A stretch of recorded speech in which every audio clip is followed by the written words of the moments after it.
Alami eta familia daramatzate urte asko bizitzen San Francisco auzoan, Blackstonen jabetza batean, oin funtz putreak nahi du kaleratu, eta, bueno, ja aspalditik nahi du kaleratu, bide judizialetik lortu dugu behin eta berriz hori gelditzea.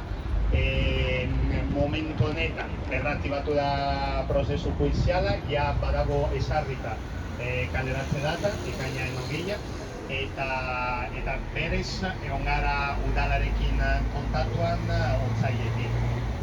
Otsailetik esan digute dagoela ja prest alternatiba habitazional bat, ekintza sozialen eskutik.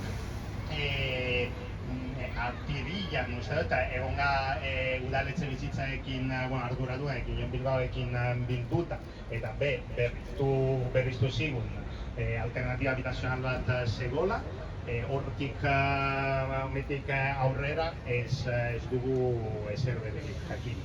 Ekintza sozialaekin saiatu gara behin eta berriz kontaktatzen, ukatu digute bilera bat, esanez ja dakitela dagoela kasu bat irekita, eta, bueno, oin gabiz, hogei egun barru egongo da kaleratzea, Alami eta familia dauz prekarietate egoera batean, ez dakite nun biziko diren, zer egin, eta beraz, bueno, ametik aurrera gerra emango dugu, hau hasi baino ez da, gaur izan da kontzentra informatibo bat, ez badigute ezer esango, datorren astean egingo dugu beste ekintza batzuk, eta ametik desaloju data arte, adi egongo direlako ekintzak, prentza aurrekoak, eta guk argi daukagu, Alami eta familia ez direla kalean geratuko, hor egongo gara eta gerra emango dugu.